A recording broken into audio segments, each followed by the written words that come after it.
পরিবর্তন বনাম অস্থিরতা, একদিকে জ্বালাও পোড়াও সাথে বিভিন্ন দাবি দাওয়া নিয়ে রাজধানীতে সরব আন্দোলন, আইন শৃঙ্খলার অবনতি, ঘরে বাইরে চাপ, আলোচিত সমালোচিত নানা ঘটনা এবং প্রতিক্রিয়া যেন এক বিষাদময় সময় কাটাচ্ছে অন্তর্বর্তী সরকার। এর মাঝেই রয়েছে অবাধ, সুষ্ঠু ও গ্রহণযোগ্য নির্বাচন অনুষ্ঠানের জন্য রাজনৈতিক দলগুলোর চাপ। সংকটের মাঝেও ঘুরে দাঁড়ানোর চেষ্টা। বাংলাদেশের বর্তমান পরিস্থিতি নিয়ে দিনের উল্লেখযোগ্য বাছাইকৃত সকল গুরুত্বপূর্ণ সংবাদ ও বিস্তারিত জানতে চোখ রাখুন আমাদের ইউটিউব চ্যানেলে। শুরুতেই জানিয়ে দেব এই সংবাদগুলোর শিরোনাম।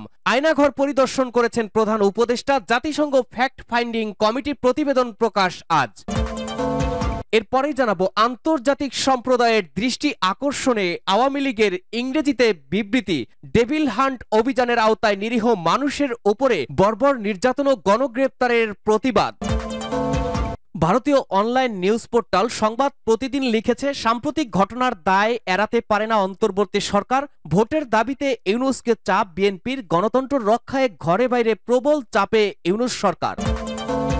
জানিয়ে দেব বাংলাদেশের মুসলমানদের বিরুদ্ধে ষড়যন্ত্র বন্ধের দাবি জাতীয় বিপ্লবী পরিষদের। সর্বশেষ জানাবো আগুনে পুড়ে সব শেষ হয়ে গেছে কন্টেন্ট ক্রিয়েটর কাফির, ৩২ নম্বরের জেরেই বাড়িতে আগুন দাবি করেন তিনি। শুনছিলেন সর্বশেষ আপডেট বাংলা সংবাদগুলোর শিরোনাম। এবারে জানাবো বিস্তারিত। আয়নাঘর পরিদর্শন করেছেন প্রধান উপদেষ্টা, জাতিসংঘ ফ্যাক্ট ফাইন্ডিং কমিটির প্রতিবেদন প্রকাশ আজ। অন্তর্বর্তী সরকারের প্রধান উপদেষ্টা অধ্যাপক মোহাম্মদ ইউনূস বিদেশি গণমাধ্যমের সাংবাদিক ও ভুক্তভোগীদের নিয়ে রাজধানীর একাধিক আয়নাঘর পরিদর্শন করেছেন। এদিকে বাংলাদেশে গত বছরের জুলাই আগস্টে সংগঠিত মানবাধিকার লঙ্ঘনের তদন্ত প্রতিবেদন আজ বুধবার প্রকাশ করবে জাতিসংঘ ফ্যাক্ট ফাইন্ডিং মিশন। বাংলাদেশের বর্তমান পরিস্থিতি নিয়ে দিনের উল্লেখযোগ্য বাছাইকৃত সকল গুরুত্বপূর্ণ সংবাদ ও বিস্তারিত জানতে চোখ রাখুন আমাদের ইউটিউব চ্যানেলে। অন্তর্বর্তী সরকারের প্রধান উপদেষ্টা অধ্যাপক মোহাম্মদ ইউনূস বিদেশি গণমাধ্যমের সাংবাদিক ও ভুক্তভোগীদের নিয়ে আয়নাঘর পরিদর্শন করেছেন। রাজধানীতে র্যাপিড অ্যাকশন ব্যাটালিয়ন র্যাবের হেডকোয়ার্টারে অবস্থিত আয়নাঘর সহ ৩টি স্থান পরিদর্শন করেন তিনি। ক্ষমতাচ্যুত প্রধানমন্ত্রী শেখ হাসিনার আমলে গুমের শিকার ব্যক্তিদের এসব স্থানে আটকে রাখা হতো বলে জানিয়েছেন প্রধান উপদেষ্টার প্রেস সচিব শফিকুল আলম। কাউকে ৮-৯ বছরও আটকে রাখা হয়েছিল বলে নিজের ফেসবুকে লিখেছেন মিস্টার আলম। পরে সাংবাদিকদের প্রধান উপদেষ্টা বলেন, এটা একটা বীভৎস দৃশ্য। মানুষের মনুষ্যত্ব বোধ বলে যে কোনো জিনিস আছে সেটার থেকে বহুদূরে গভীরে নিয়ে গেছে। নৃশংস অবস্থা। প্রতিটি জিনিস যে হয়েছে এখানে যতটা শুনি অবিশ্বাস্য লাগে যে এটা কি আমাদেরই দেশ, আমাদেরই জগৎ। বিনা কারণে জঙ্গি আখ্যায়িত করে মানুষকে তুলে এনে এসব টর্চার সেলে নির্যাতন করা হতো বলে উল্লেখ করেছেন অধ্যাপক ইউনূস। তিনি জানান, এখন শুনি সারা বাংলাদেশ জুড়েই আরো ৭00-৮০০ আয়নাঘর আছে। আমার ধারণা ছিল শুধু এখানেই আছে।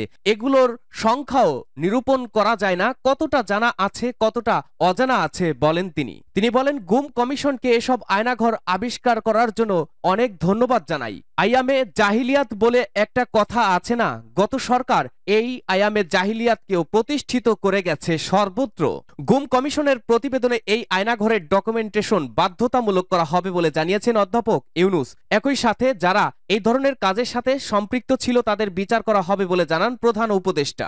এসব তথ্য প্রমাণ সিলগালা করে রাখা হবে এবং বিচারের জন্য ব্যবহৃত হবে বলেও জানান তিনি। এদিকে দুইজন উপদেষ্টা আসিফ মাহমুদ এবং নাহিদ ইসলাম নিজেরাও এই আয়নাঘরে বন্দী ছিলেন এবং তারা এই রুম চিহ্নিত করেছেন বলে জানান। এ সময় আইন উপদেষ্টা আসিফ নজরুল, তথ্য উপদেষ্টা নাহিদ ইসলাম, স্থানীয় সরকার উপদেষ্টা আসিফ মাহমুদ, পরিবেশ উপদেষ্টা সৈয়দা রিজওয়ানা হাসান, শিল্প উপদেষ্টা আদিলুর রহমান, উপদেষ্টা মাহফুজ আলমও উপস্থিত ছিলেন। আন্তর্জাতিক অপরাধ ট্রাইব্যুনালের চিফ প্রসিকিউটর তাজুল ইসলাম ও গুম কমিশনের সদস্য নূর খানও সেখানে ছিলেন। এছাড়া জাতিসংঘ ফ্যাক্ট ফাইন্ডিং কমিটির প্রতিবেদন দেবে আজ। বাংলাদেশে গত বছরের জুলাই আগস্টে সংগঠিত মানবাধিকার লঙ্ঘনের তদন্ত প্রতিবেদন প্রকাশ করবে জাতিসংঘের ফ্যাক্ট ফাইন্ডিং মিশন। আজ বুধবার দুপুর 2:30টায় জেনেভায় এই প্রতিবেদন প্রকাশ করা হবে বলে জাতিসংঘের মানবাধিকার বিষয়ক হাই কমিশনারের দপ্তর জানিয়েছে। তদন্ত প্রতিবেদন প্রকাশ উপলক্ষে আজ জেনেভায় সংবাদ সম্মেলন হবে। এতে জাতিসংঘের মানবাধিকার বিষয়ক হাই কমিশনার ভলকার তুর্ক উদ্বোধনী বক্তব্য রাখবেন। দক্ষিণ এশিয়ার বিভিন্ন দেশে মানবাধিকার লঙ্ঘন তদন্তে জাতিসংঘ ফ্যাক্ট ফাইন্ডিং মিশন গঠনের নজির ছিল, তবে বাংলাদেশের ক্ষেত্রে এটিই প্রথম। গণ অভ্যুত্থানে অতিরিক্ত বল প্রয়োগ, নির্বিচারে গুলিবর্ষণ ও হত্যাযজ্ঞের অভিযোগ ওঠার পরপরই জাতিসংঘ গভীর উদ্বেগ জানিয়েছিল। ছাত্র জনতার প্রবল আন্দোলনের মুখে গত বছরের 5ই আগস্ট আওয়ামী লীগ সরকারের পতন ঘটে।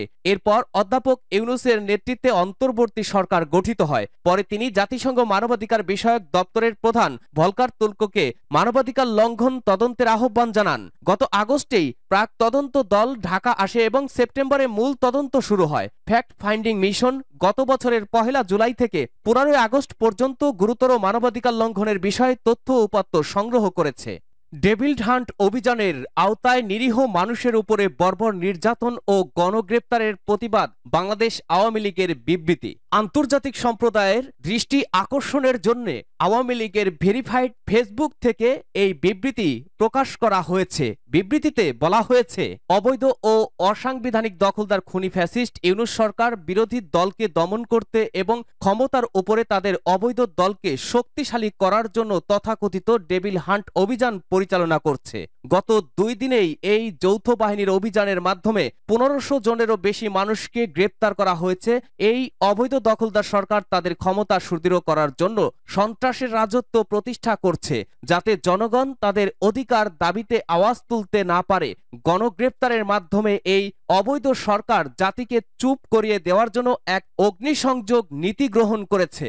শত শত নিরীহ মানুষকে, যাদের মধ্যে তাদের স্তন্যপায়ী শিশুসহ মায়েদেরও অন্তর্ভুক্ত করা হয়েছে, কেবল তাদের রাজনৈতিক বিশ্বাসের জন্য অন্যায়ভাবে আটক করা হয়েছে। কিছু ক্ষেত্রে বৃদ্ধ বাবা মাকে তাদের ছেলেদের খুঁজে না পেয়ে গ্রেপ্তার করা হয়েছে। খুলনা তেরখাদা উপজেলার মধুপুর ইউনিয়ন আওয়ামী লীগের যুগ্ম সম্পাদক আক্তার শিকদারকে যৌথ বাহিনী গ্রেপ্তার করে এবং নির্মম নির্যাতনের মাধ্যমে হেফাজতে মৃত্যুবরণ করে। এটি একটি ঘাতক অভিযানের চেয়ে কম কিছু নয়। বিরোধী দলমুক্ত রাজ্য প্রতিষ্ঠার জন্য একটি রক্তপিপাসু অভিযান। এটিকে শয়তান শিকার বলার পরিবর্তে এর নাম করা উচিত শয়তান দ্বারা নিরীহ মানুষ শিকার হচ্ছে। জনগণের অদম্য প্রতিরোধ ক্ষমতার ভীত হয়ে এই অবৈধ সরকার এখন জনগণের বিরুদ্ধে যুদ্ধ ঘোষণা হিসাবে ডেভিল হান্ট শুরু করেছে, যার লক্ষ্য তাদের নিজস্ব রাষ্ট্র স্পন্সরিত লুটেরা এবং সন্ত্রাসীদের রক্ষা করা। গাজীপুরে জনগণের প্রতিরোধের পরপরই এই অভিযান ঘোষণা করা হয়েছিল। এর অংশ হিসাবে শুধুমাত্র গাজীপুরেই প্রায় 300 জনকে গ্রেপ্তার করা হয়েছে। দেশব্যাপী গণগ্রেপ্তার করা হয়েছে। এই প্রচেষ্টা সত্ত্বেও সরকার সমর্থিত জনতা তাদের তাণ্ডব চালিয়ে যাচ্ছে, যার ফলে সারা দেশে ব্যাপক ক্ষোভের সৃষ্টি হচ্ছে। মানুষ এখন তাদের নিজস্ব প্রতিরোধ আন্দোলন গড়ে তুলছে। জাতীয় ও আন্তর্জাতিক উভয় স্তরেই এই অবৈধ সরকারের বিরুদ্ধে নিন্দা বাড়ছে। মনোযোগ অন্যদিকে ঘোরাতে এই সরকারের একজন উপদেষ্টা বিভ্রান্তিকর রাজনৈতিক বর্ণনায় জনতাকে শয়তান হিসেবে চিহ্নিত করার চেষ্টা করেছেন। তবে সরকারের পদক্ষেপ এই দাবির অসারতা প্রকাশ করে, কারণ এই গণপিটুনির পিছনে আসল অপরাধীদের স্পষ্টভাবে চিহ্নিত করা হয়েছে। তবুও তাদের কাউকে গ্রেপ্তার করা হচ্ছে না। কারণটি সহজ, অবৈধ সরকার নিজেই এই অন্ধকার শক্তিগুলিকে লালন পালন এবং রক্ষা করছে। ইংরেজিতে দেওয়া ওই বিবৃতিতে আরো বলা হয়েছে, তবুও বাংলাদেশ আওয়ামী লীগের পক্ষ থেকে আমরা এই দেশের জনগণের প্রতি কৃতজ্ঞতা জানাই এই দানবীয় শক্তির বিরুদ্ধে দৃঢ়ভাবে দাঁড়ানোর জন্য। আমরা জাতির প্রতি পূর্ব ঘোষিত কর্মসূচিগুলোকে দারুণভাবে সফল করার আহ্বান জানাই। 17ই ফেব্রুয়ারি দেশব্যাপী মশাল মিছিল এবং 18ই ফেব্রুয়ারি পূর্ণমাত্রার ভোর থেকে সন্ধ্যা পর্যন্ত কঠোর হরতাল। বিবৃতির শেষ অংশে বলা হয়েছে, জনগণের ঐক্যবদ্ধ প্রতিরোধের মাধ্যমে আমরা এই অশুভ শক্তিকে পরাজিত করব।